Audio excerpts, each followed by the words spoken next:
ভাষার উপস্থাপনায়, প্রতিদিন কবিতায়, রবিবার গল্পে।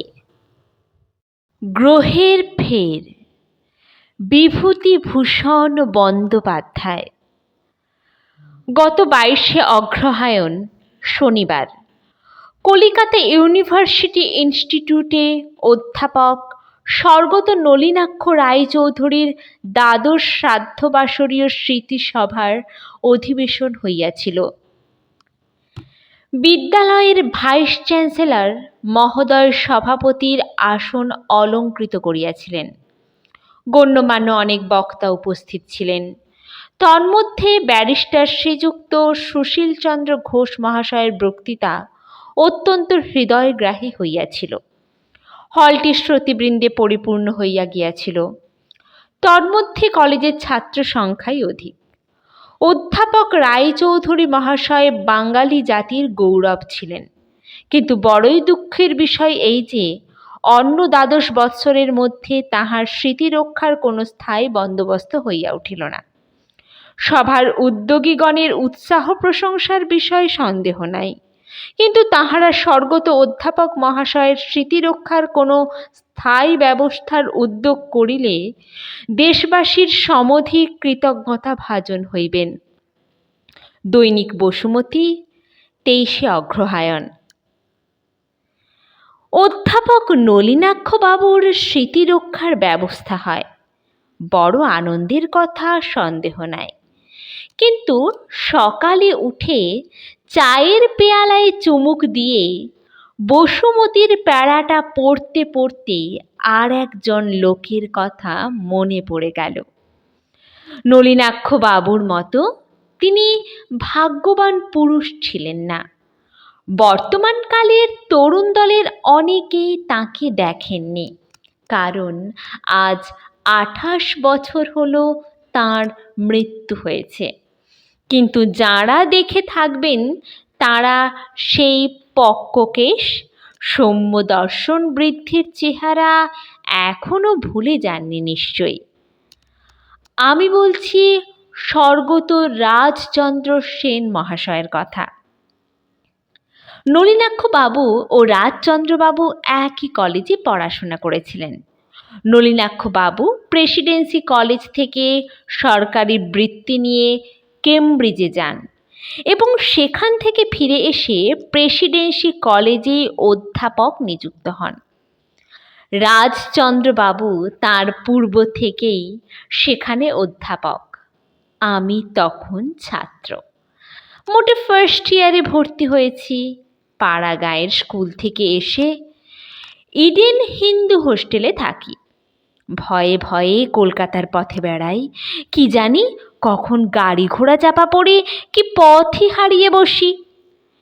এত চায়ের দোকান তখন ছিল না। কলেজ স্কোয়ার অঞ্চলে 2-3টেই যা ছিল। জাত যাবার ভয়ে তার ত্রিসীমানায় কখনো পা দিতাম না। এসবের দরুন অজপাড়া গেয়ে বলে একটা অখ্যাতীয় রটেছিল আমার নামে। সেদিন শনিবার, বেশ মনে আছে, কি একটা ছুটি উপলক্ষে আমি বাড়ি যাব। শোনা গেল পদার্থবিদ্যার লেকচার থিয়েটারে রাজচন্দ্রবাবু একটা প্রবন্ধ পড়বেন। উৎসাহে পড়ে হোস্টেলের আরও 10 জনের সঙ্গে আমিও গিয়ে গ্যালারিতে ভিড় বাঁধিয়ে তুললাম। খুব গোলমাল হচ্ছিল। হঠাৎ প্রবন্ধ পাঠক বক্তৃতা মঞ্চে উঠতেই গোলমাল থেমে সব চুপ হয়ে গেল।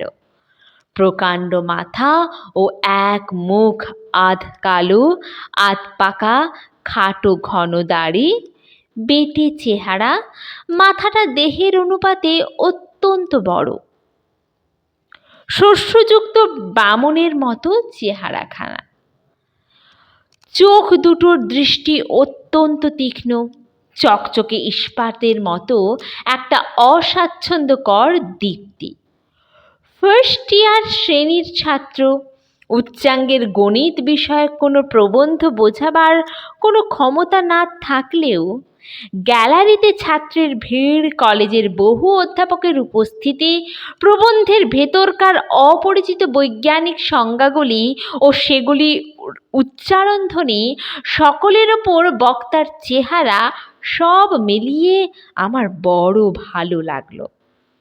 তারপর আরও বক্তৃতা তাঁর শুনেছি। যত বুঝি আর না বুঝি, প্রত্যেকবারই আমার অন্তত মনে হতো যে এমন একটা মনের সঙ্গে সাক্ষাৎ হচ্ছে যা পথে ঘাটে সুলভ নয়। যে ধরনের লোক পৃথিবীটার ওজন মাপে, বড় গির্জা গড়ায়, সৌরজগতের বয়স ঠিক করে জোয়ারের সঙ্গে সময়ের সম্বন্ধ খাড়া করে, পৃথিবীর রেডিয়াম ভাণ্ডার ক্ষয় হয়ে যাচ্ছে ভেবে দুশ্চিন্তাগ্রস্ত হয়, রাজচন্দ্রবাবুকে সেই শ্রেণীর মানুষ বলে মনে হতো। নলিনাক্ষবাবু বা রাজচন্দ্রবাবু কেউই আমাদের ক্লাসে পড়াতেন না। কলেজের তেতলার বারান্দায় কতদিন বক্তৃতা ঘণ্টার ফাঁকে দেখতাম রাজচন্দ্রবাবু অন্যমনস্ক হয়ে হেঁটে চলেছেন। এই অবস্থায় অনেক সময় তিনি নিজের পড়ানোর ক্লাসটিতে যেতে ভুলে গিয়ে হঠাৎ অন্য এক অধ্যাপনারত অধ্যাপককে বিপন্ন করে তাঁর ক্লাসটিতে ঢুকে পড়তেন এবং পরক্ষণে চমক ভেঙে অস্ফুট স্বরে কি বলে সে ঘর থেকে বার হয়ে পড়তেন। ছেলেরা বলা বলি করত, তিনি সবসময় গণিতের উঁচু বিষয় চিন্তা করেন, পৃথিবীর মাটির খবর রাখেন না।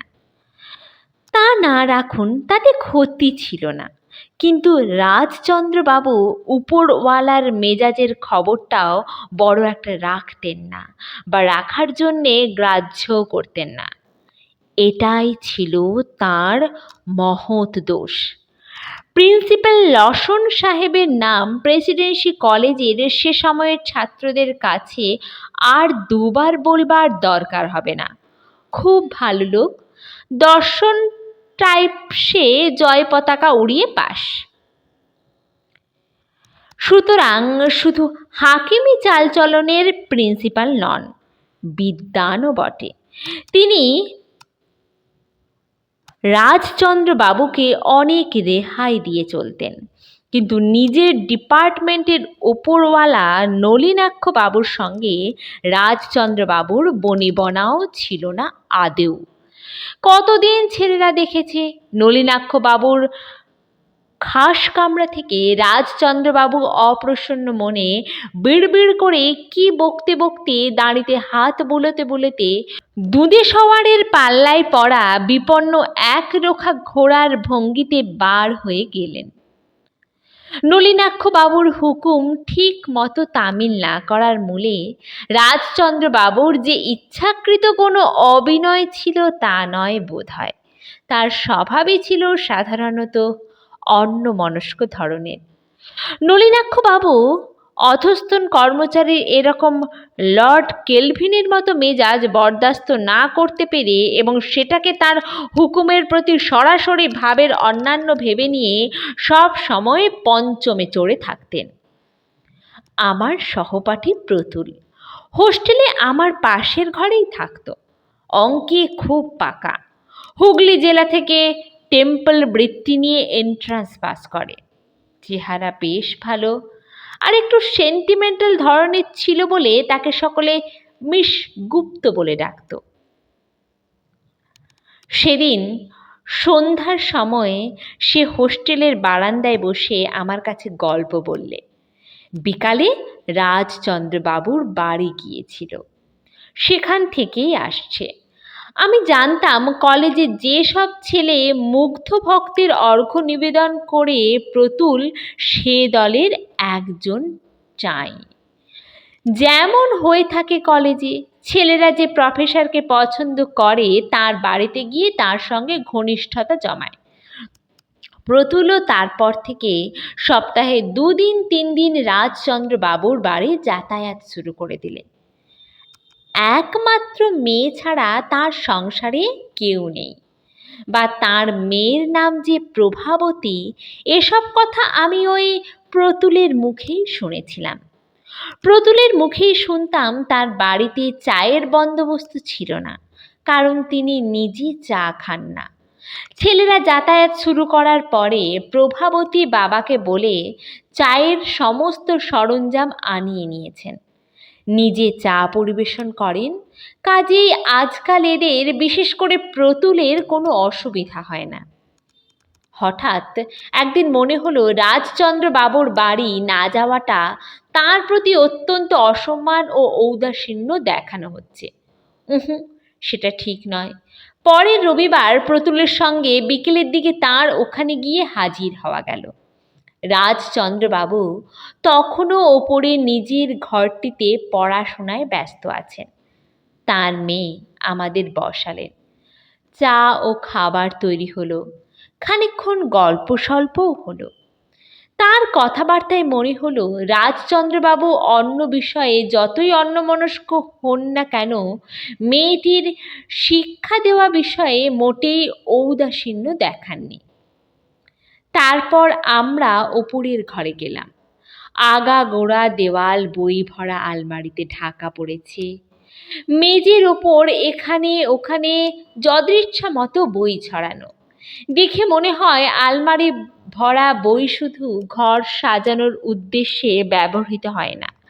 দিস্তা দিস্তা সাদা কাগজে লম্বা লম্বা আঁক যোগ ভরা তক্তপোশের ওপর টেবিলে ছড়ানো এফ অক্ষরের বাড়াবাড়ি খুব। অনধিকারীকে যেন চাবুক উঁচিয়ে তাড়া করে আসছে।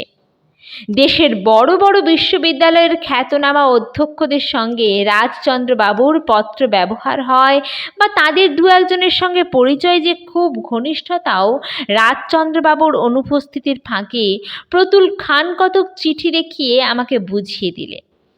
হোস্টেলে এসে গল্পের সময়ে তাদের মধ্যে হেনরি রবার্টসন ও হ্যারল্ড ডেক্রিস দুটো নাম শুনে একজন MA শ্রেণীর গণিতের ছাত্র বললে, বর্তমানকালে এরা নাকি গণিতের দুই দিকপাল। কলেজে নলিনাক্ষবাবু অন ইত্যাদি ইত্যাদি নামক এক দুর্বোধ্য প্রবন্ধ পাঠ করলেন। প্রিন্সিপাল তখন ছিলেন সভাপতি। অন্যান্য অধ্যাপক ও উচ্চ শ্রেণীর ছাত্রদের মধ্যে অনেকে উপস্থিত ছিলেন। গণিতের অধ্যাপকেরা প্রবন্ধের পাণ্ডুলিপিটা একবার দেখবার জন্যে নলিনাক্ষবাবু বক্তৃতা মঞ্চ থেকে নামলেই কাড়াকাড়ি শুরু করলেন।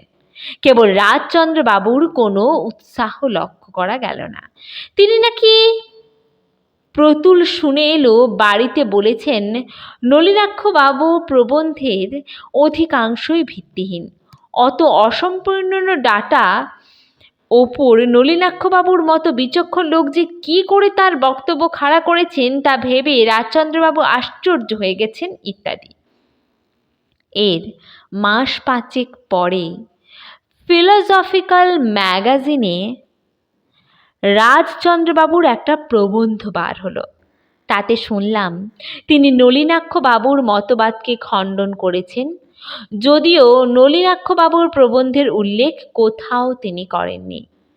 প্রতুল কলেজের লাইব্রেরিতে দেখালে অক্সফোর্ডের বিখ্যাত গণিতজ্ঞ অধ্যাপক ও'সালিভান তার জিওমেট্রি অফ হাইপার স্পেসেস সংক্রান্ত নূতন বইয়ে অধ্যাপক সেনের অনুসন্ধানের যথেষ্ট সাহায্য নিয়েছেন, এবং গণিতের এই নূতন খাতায় অধ্যাপক সেন যে যথেষ্ট আলোকপাত করেছেন, মনীষী অধ্যাপক সে কথা নিজ গ্রন্থে যথাস্থানে স্পষ্টভাবে স্বীকার করেছেন।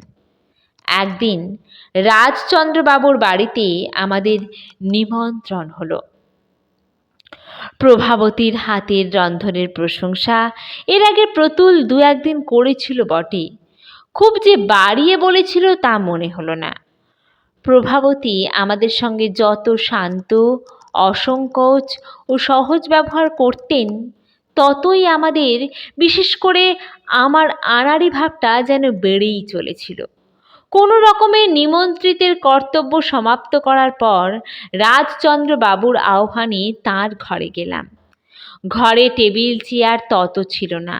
তিনি তাকিয়া ঠেস দিয়ে তক্তপোশের ওপর বসে আরাম করছিলেন। কথায় কথায় বললেন, ওহে একটা জিনিস বার করে ফেলেছি। ঠিক 3 বছর পরে একটা ধূমকেতু আসছে। এটা জানাশোনা বা তোমাদের ক্যাটালগের বাইরের জিনিস। এটা হয় আসছে প্রথমবার, নয়তো অনেক দিন পরে। ঠিক 3 বছর পরে আমাদের আকাশে দেখা যাবে। তারপর তিনি জানালেন, অন্য একটা বিষয়ের অনুসন্ধান করতে এই ধূমকেতুর আসবার সন্ধান তিনি পেয়েছেন। তবে এটা ঠিক যে বৈজ্ঞানিকদের তালিকাভুক্ত ধূমকেতু তা নয়। একটা কিসের বন্ধে ছুটি হলো, হয়তো গ্রীষ্মের হবে, ঠিক মনে নেই। অনেক দিন পর দেশ থেকে কলকাতায় এসেছি। ছুটির সময় রাজচন্দ্র বাবু তার দেশ ঢাকা জেলায় চলে যেতেন, তা জানতাম। এসেছেন কিনা দেখতে তাদের বাসায় গেলাম। প্রভাবতীকে দেখতে পেলাম না। বাড়িতে অন্য কোনো চাকর বাকরও ছিল না। সকালে ওপরের ঘরে আছেন ভেবে সিঁড়ি দিয়ে ওপরে উঠে রাজচন্দ্র বাবুর ঘরে ঢুকতেই দেখলাম তিনি এক মনে কি লিখছেন। মুখ তুলে আমাকে দেখেই রুক্ষ সুরে গরম মেজাজে বলে উঠলেন, কে? যাও যাও যাও যাও। কথা শেষ না করেই যেন মনে হলো তক্তপোষ থেকে কি যেন একটা তুলে ছুঁড়ে মারতে গেলেন। হঠাৎ পেছন থেকে চোখ টিপে ধরলে মানুষ যেমন অতর্কিতভাবে হতভম্ব হয়ে পড়ে, সেই রকম হয়ে পিছু হটে রাজচন্দ্র বাবুর ঘর থেকে বার হয়ে গেলাম। পরে কাঠের পুতুলের মতো মুখ ফিরিয়ে সিঁড়ির ধাপ বেয়ে নামতে গিয়েই দেখি প্রভাবতী উদ্বিগ্ন মুখে দাঁড়িয়ে। বোধহয় চিৎকার শুনে তিনি এইমাত্র নিচ থেকে ছুটে উঠে আসছিলেন। আমাকে দেখে শুষ্ক মুখে বললেন, আসুন, নিচে আসুন অমলবাবু। দেশ থেকে কবে এলেন? আমার বিস্ময়ে তখনও যায়নি। কথার উত্তর খুঁজে দিতে দেখি তার চোখ দুটি জলে ভরা। বললেন, আজ মাসখানেক হলো বাবা ওই রকম হয়েছেন। এক আমি ছাড়া কেউ কাছে যেতে পারে না। খান না, শোন না, কী সব অঙ্ক কষেন বসে বসে রাত দিন। মাথা একেবারে ঠিক নেই। ছুটিতে দেশে যাওয়া হয়নি। কি যে হবে অমলবাবু! তাকে যথেষ্ট সাহস ও সান্ত্বনা দিয়ে সেদিন হোস্টেলে ফিরলাম। তারপর কয়েক মাস প্রতুল ও আমি রাজচন্দ্র বাবুর ওখানে প্রায়ই যেতাম।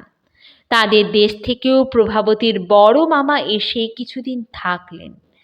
কলেজে তার চাকরি আর বেশি দিন থাকার সন্দেহের বিষয় হয়ে দাঁড়ালো। দিন দিন তার অপ্রকৃতিস্থতা যেন পরিস্ফুট হয়ে বেড়ে যেতে লাগলো। বেচারি নলিনাক্ষ বাবু প্রকৃতিস্থ অবস্থাতেই তাকে সামলাতে হিমশিম খেতেন। এই অবস্থায় তো হাল ছেড়ে দিয়ে শুধু প্রিন্সিপালের কাছে লম্বা লম্বা নোট পাঠাতে লাগলেন। চাকরিতে দীর্ঘদিন ব্যাপী ছুটি নিয়ে নিয়ে শেষে ইস্তফা দিতে হলো। তারপর কলকাতার বাস উঠিয়ে তাঁরা চলে গেলেন শিবপুর ব্যাটরা অঞ্চলে। সেখান থেকে চলে গেলেন চন্দননগরে গঙ্গার ধারে একটা ছোট বাড়িতে। ইতিমধ্যে প্রতুল একবার সেখানে গিয়েছিল। ফিরে এসে বললে, তাঁরা সামান্যভাবে আছেন, খড়ের বাংলো ঘরে থাকেন। রাজচন্দ্রবাবু অনেকটা ভালো আছেন। কলকাতার বাইরে গিয়ে অনেকটা সুস্থ হয়েছেন আজকাল। রোজ সন্ধ্যার আগে গঙ্গার ধারে ঘুরে বেড়ান। কোনো কোনো দিন গ্রামের বাইরের মাঠে গিয়ে এক জায়গায় বসে বসে ওয়াটার কালার ছবি আঁকেন শুনলাম।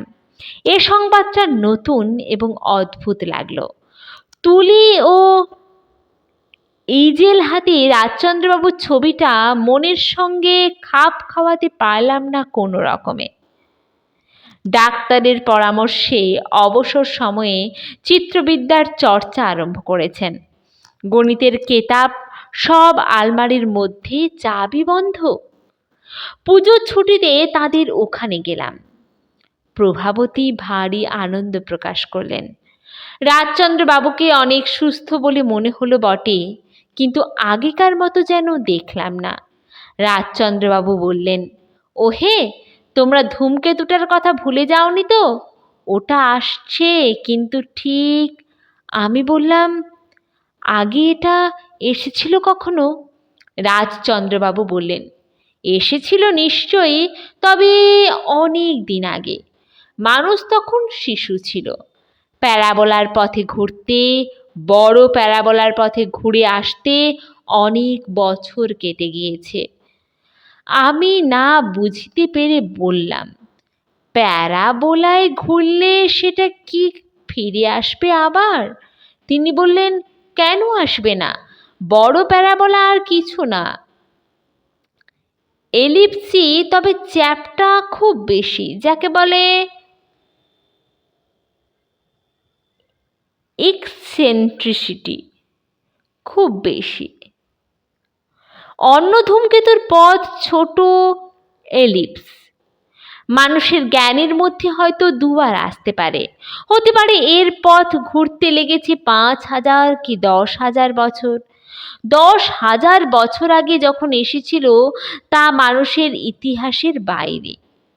তারপর সরল বৃদ্ধ অপ্রতিহতভাবে বললেন, ওহে, এটা তোমরা দাও না কাগজে টাগজে লিখে। তারপরে তার সেই প্রাণ খোলা হাসি। কলকাতায় ফিরে খুব হইচই করা গেল। রাজচন্দ্রবাবুর লেখা এক চিঠি নিয়ে এলাম বঙ্গবাসরীয় সম্পাদকের নামে। বঙ্গবাসী তখন নামজাদা পয়সাওয়ালা কাগজ। বঙ্গবাসীতে বড় শিরোনামা ফেঁদে কথাটা চাপা হলো। ক্রমে হিতবাদী, বসুমতী, ঢাকা প্রকাশ, তখনকার সব বড় কাগজেই কথাটা ছড়িয়ে গেল। তখনও অবশ্য 3 বছর বাকি। কথাটা দু একবার আলোচনা হয়েই থেমে গেল। তারপর কি হলো সে কথা এখনো বোধহয় অনেকে ভুলে যাননি। তখন রুশ জাপান যুদ্ধের সময়।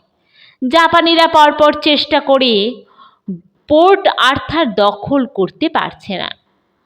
জেনারেল স্টোসেল বন্দরের মধ্যে ইঁদুর কলে আটকা পড়েছেন। ওদিকে বাল্টিক বন্দর চলে আসছে নৌসেনাধ্যক্ষ রোজডেস্টভস্কির অধীনে। স্পেনের গ্যালিসিয়া প্রদেশের বন্দরটাতে কয়লা নিতে গিয়ে বন্দরের কর্তৃপক্ষের অদূরদর্শিতার ফলে যে গোলমাল সৃষ্টি হয়েছিল, কাগজওয়ালারা তা নিয়ে খুব ব্যস্ত আছে। সকলে বলছে এইবার একটা আন্তর্জাতিক বিপ্লবের সূত্রপাত না হয়ে আর যায় না। লোকে ভারী খুশি আছে, অনেক রাত্রে ভালো করে ঘুমোয় না। এমন সময় সংবাদ এলো, স্পেনের থেকে সে বিবাদ রুশ মিটিয়ে ফেলেছে ইংরেজের মধ্যস্থতায়। অনেক হুজুগি লোক বড় আশাভঙ্গ হয়ে একেবারে শয্যা গ্রহণ করল। ঠিক এই সময়ে এই ধূমকেতুর আবির্ভাব যেন সংবাদপত্র গগনে হৈ হৈ পড়ে গেল। যেদিন আসবার দিন কাগজে ছাপা হয়েছিল সেদিনের কথা এখনো অনেকেরই নিশ্চয়ই মনে আছে। সেদিন রবিবার, 7ই জুন। সন্ধ্যার অনেক আগে থেকেই লোক ছাদে স্থান গ্রহণ করে দাঁড়িয়ে রইল, ভালো করে দেখতে পাওয়া যাবে বলে। অনেকে কলকাতার বাইরে চলে গেল। নতুন অপেরা গ্লাসের কার্তি লরেন্সো মেরোর দোকানে খুব বেড়ে গেল। বঙ্গবাসী ও সন্ধ্যা কাগজে রাজচন্দ্রবাবুর ছবি বেরুলো। উৎসাহী দু একখানা কাগজ তার সংক্ষিপ্ত কাল্পনিক জীবন কথাও লিখে ফেললে। বিদ্যুতের ট্রাম তখন কলকাতায় নতুন হয়েছে। মোড়ের ওপর ট্রাম যাত্রীদের কাছে দৈনিক বঙ্গ সুহৃদ খুব বিক্রি হয়ে গেল। তারা উৎসাহের আতিশয্যে আগন্তুক ধূমকেতুর ছবিটা পর্যন্ত দিয়ে দিল। এরকমও একটা গুজব রটেছিল যে ধূমকেতুর পুচ্ছটার সঙ্গে একটা বিরাট ধাক্কা খেয়ে পৃথিবীটা একেবারে চুরমার হয়ে যাবে। এই সংবাদটা দু একটা হিন্দি কাগজে রটে যাওয়ায় মারোয়ারিরা বেঙ্গল ব্যাংকে গিয়ে টাকা ওঠাতে শুরু করে দিলে। একটা ছোট নতুন স্বদেশি ব্যাংক একদিনে 10টা থেকে 6টার মধ্যে 1,60,000 টাকা নগদ আদায় দিয়ে লাল বাতি জ্বালাবার জোগাড় করে তুললে। কিন্তু এক দুর্বোধ্য যুক্তি বলে সকলেই ঠাউরে নিলে ধূমকেতুর লেজের ধাক্কায় বেঙ্গল ব্যাঙ চুরমার হয়ে গেলেও তাদের লোহার সিন্ধুকগুলো প্রাণে বেঁচে যাবে। আমি তখন আর হোস্টেলে থাকি না, বহুবাজারের মোড়ে একটা মেসে থাকি। সন্ধ্যার সময় প্রতুল আমার বাসায় এলো। দুজনে ছাদে উঠলাম। আশেপাশের ছাদ লোকে লোকারণ্য। ভীমনাগের সন্দেশের দোকান বন্ধ, ফুলওয়ালাদের দোকান বন্ধ। সেদিন তারা ছাদ ভাড়া দিয়েছে। ক্রমে বেশ অন্ধকার হলো। তখনও ধূমকেতুর কোনো সন্ধান নেই। রাত্রি ৮টা বেজে গেল। ৯টা, 10টা, 11টা। ভিড় ক্রমে পাতলা হয়ে এলো। ফুলওয়ালারা মালা কাটবার জন্যে অগত্যা অর্ধেক দরে মালা বিক্রি করতে লাগলো। আরো রাত হলো, কিন্তু কিছু হলো না। প্রতুল আমায় বললে, এখন না, শেষ রাত্রির দিকে উঠবে। সারা রাত্রির মধ্যে অনেকে মাঝে মাঝে ছাদে উঠে দেখতে লাগলো। সে রাত্রে অনেকেরই ঘুম হলো না, কিন্তু কেউ কিছু দেখতে পেল না।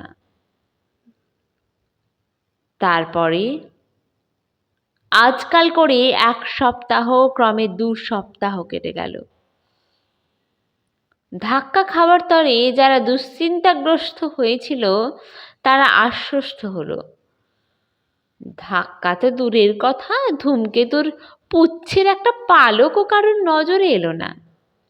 কলেজে খুব হাসাহাসি হলো। নলিনাক্ষবাবু এতদিন চুপ করেছিলেন। বোধহয় তাঁর প্রতিদ্বন্দ্বীর গণিতের প্রতিভার ওপর গোপনে গোপনে তিনি শ্রদ্ধাবান ছিলেন। এবার তিনি ক্লাসে এসে বললেন, তখন তিনি আমাদের পড়ান, যে পূর্ব থেকেই তিনি জানতেন ও কিছু নয়।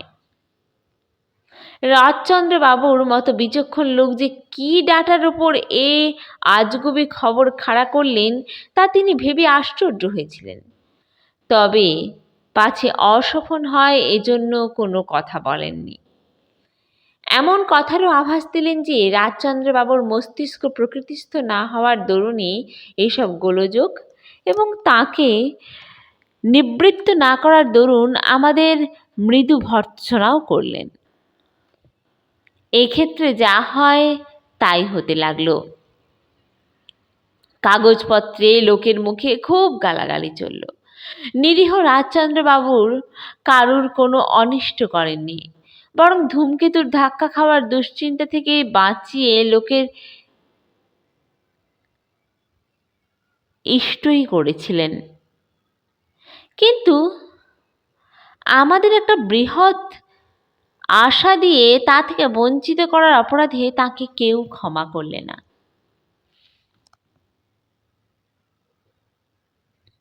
স্টেটসম্যান, ইংলিশম্যান মুচকে হাসলে। যে কাগজে ধূমকেতুর ছবি বেরিয়েছিল তারা ভালো মানুষটি সেজে ধূমকেতুর আসা না আসা সম্বন্ধে কোনো উল্লেখই করলে না। কলেজের নোটিশ বোর্ডে রাজচন্দ্রবাবুর ভক্তের বিপক্ষ দলেরা খড়ি দিয়ে একটা ছবি আঁকলে। দিন 20 পরে প্রভাবতীর পত্র পেলাম। রাজচন্দ্রবাবুর অত্যন্ত অসুখ, একবার আসবেন অত্যন্ত অনুরোধ করেছেন। প্রতুল ও আমি রাজচন্দ্রবাবুকে দেখতে গেলাম। তখন বৃদ্ধ একেবারে শয্যাগত, জ্ঞান নেই। প্রভাবতীর মুখে শোনা গেল কদিন ধরে বৃদ্ধ অনবরত আঁক জোঁক কষেছেন। তারপরে হঠাৎ ঘাড়ে ও পিঠে ব্যথা হয় এবং রাত্রে খুব জ্বর হয়ে অজ্ঞান হয়ে পড়েন। ডাক্তার মত দিয়েছেন অতিরিক্ত মস্তিষ্ক চালনার ফলেই এরূপ দাঁড়িয়েছে। আমরা যাওয়ার 3 দিন পরে বৃদ্ধের অবস্থা আগের চেয়ে একটু ভালো হলো। সন্ধ্যার ঠিক আগে তার বিছানার পাশের খোলা জানালা দিয়ে বাইরের দিকে তিনি বালিশ ঠেস দিয়ে বসেছিলেন। প্রভাবতী, আমি, প্রতুল ও আরো দুজন ছাত্র আমরা সকলে তার বিছানার পাশেই বসেছিলাম। হঠাৎ বৃদ্ধ ধীরে ভাবে বললেন, ওটা আসছে, আমি বেশ দেখতে পাচ্ছি। প্রকাণ্ড প্যারাবোলার পথ ঘুরে আসছে। আকাশের দিকে চোখ চেয়েই আমি সেটা দেখতে পাচ্ছি। পরদিন প্রতুল সকালে আমার কাছে এলো। বললে, একটা কথা আছে, শোনো। তারপর সে বললে, অনেক রাত্রে রাজচন্দ্রবাবুর বিছানার পাশে প্রভাবতী জেগে বসেছিলেন। বৃদ্ধ মেয়েকে বলেছেন, তুমি সকলকে বলে দিও, হিসাব কষতে আমার ৪৫ দিনের ভুল হয়েছে। আমি যেদিন বলেছিলাম তার ৪৫ দিন পরে ধূমকেতু ঠিক আসবে। কোনো ভুল নেই, আসতেই হবে, বলে দিও ছেলেদের। প্রভাবতী এ কথা প্রকাশ করেছেন মাত্র, কিন্তু বৃদ্ধের কথা প্রলাপ কি সুস্থ মনের উক্তি না বুঝতে পেরে কথার ওপর কোনো আস্থা স্থাপন করেননি। সেদিন শেষ রাত্রে বৃদ্ধের অবস্থা খুব খারাপ হয়ে এলো। দুপুরের পর তিনি মারা গেলেন। কলকাতায় ফিরে এসে আমরা পরামর্শ করলাম, এ কথা আর প্রকাশ করবার উপায় নেই। মৃত ব্যক্তির শিরে আর বিদ্রূপ বর্ষণ করার আয়োজন করে কি হবে? প্রতুলের মতো মুগ্ধ ভক্ত রাজচন্দ্রবাবুর ছাত্রদের মধ্যে আর কেউ ছিল কিনা জানি না। সেও কিন্তু আমার প্রস্তাবে রাজি হলো। প্রিন্সিপাল লসন সাহেব কলেজ একদিন বন্ধ রাখলেন। আরও ২০ দিন কেটে গেল। ৪৫ দিনের দিন মনের মধ্যে এমন একটা অদম্য কৌতূহল সকাল থেকেই শুরু হলো যে কোনো রকমে অন্যমনস্ক না হলে সময় কাটানো অত্যন্ত কষ্টকর হতে বিবেচনা করেই সন্ধ্যার পর আমি থিয়েটার দেখতে গেলাম। দর্শকগণের উল্লাসের ও করতালির গণ্ডগোলের মধ্যেও কথাটা কেবলই আমার মনের মধ্যে যাতায়াত করতে লাগলো। রাত্রি ১২টার পর মেসে ফিরে এলাম।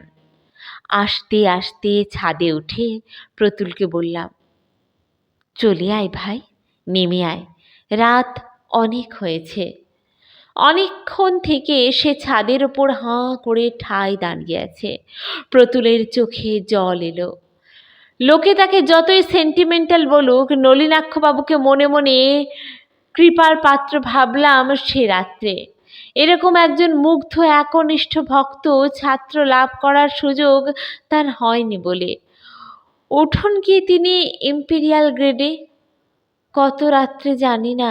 কে ডাকছে, অমল, অমল! ঘুম ভেঙে গেল। মেসের ৪-৫ জন ছেলে ব্যস্তভাবে বললে, শিগগির এসো ছাদে, একেবারে তেতলায় চলো। প্রতুলকেও তারা ডেকে ওঠালে। প্রতুল ভূতগ্রস্তের মতো দৌড়ে ছাদে উঠল। রাত্রি ৩টের সময়। নৈরিত কোণ আলো হয়ে উঠেছে। দূরে গোলতলায় মিশনারি স্কুলটার মাথার উপর দিয়ে আকাশের সেই দিকটা আলো করে তুলে অ্যাস্ট্রোনমির পাঠা কেতাবের ছবির মতো অবিকল প্রকাণ্ড ধূমকেতু। তবে পুচ্ছটা যেন একটু বাঁকা, ঠিক সোজা নয়, আর ঠিক পাশাপাশি দৃষ্টি না পড়ায় একটু চ্যাপ্টা গোছের দেখাচ্ছে। গোল অংশটা আমাদের দিকে ফেরানো, আর বাঁকা ঝাঁকাটার মতো পুচ্ছটা মিশনারি স্কুলের ছাদ ছাড়িয়ে ধর্মতলার গির্জার দিকে প্রসারিত। ১৯০৪ সালের সে কথা এখনো অনেকে ভুলে যাননি। আবার কি রকম হইচই হলো। সব কাগজে কিভাবে রাজচন্দ্রবাবুর ছবি বেরুলো, স্টেটসম্যান সামলে নিয়ে কি কথা লিখলে, কলেজে প্রিন্সিপাল লসন সাহেব সমস্ত ছেলে ও প্রফেসর নিয়ে এক সভায় মৃত আত্মার কীরকম সম্মান করলেন। সে আমলের ছাত্ররা অনেকেই তা এখনো ভোলেনি। তারপর প্রতি রাত্রে প্রায় কমাস ধরে ধূমকেতু ক্রমে নিকট থেকে নিকটে আসতে লাগলো। পুচ্ছটা ক্রমে একদিকে বেঁকে যেতে লাগলো, কিন্তু মাঝ আকাশ ছুঁয়ে গেল না। নৈরিত কোণ থেকে বার হয়ে ১ মাস ১১ দিন পরে ঈশান কোণে কেটে বেরিয়ে চলে গেল। কোন অনন্ত থেকে, কোন বিশাল কক্ষপথে ঘুরে আসছে জানি না। এই প্রথম না এর আগে এসেছিল তাও জানা যায়নি। হয়তো শেষ যখন এসেছিল আদিম যুগের বিশাল সমুদ্র তখন জনহীন আদিমকালের পৃথিবীর বুকে দুলত। সৃষ্টির তখন সবে শুরু। উত্তাল অগ্নিস্রোত কম্পমান পৃথিবী বাষ্প ভরা নির্জন আকাশে বহু দূরাগত তার প্রিয় সন্তানদের স্বপ্ন দেখে। আবার যখন আসবে ফিরে হয়তো 10,000 বৎসর পরের কোন তরুণ যুগের মানুষেরা তখন তরুণ দৃষ্টি মেলে পৃথিবীর দিকে চেয়ে দেখবে নতুন আশা, বল ও উৎসাহ নিয়ে। কে জানে? যে জানতো সেও এই ধূমকেতুর মতোই অনন্তে মিলিয়ে গিয়েছে। তবে ধূমকেতুটা হয়তো আবার ফিরে আসবে, কিন্তু সে মানুষটি আর ফিরবে না। বসুমতীর প্যারাটা পড়তে পড়তে এইসব পুরনো কথাই মনে এলো নতুন করে।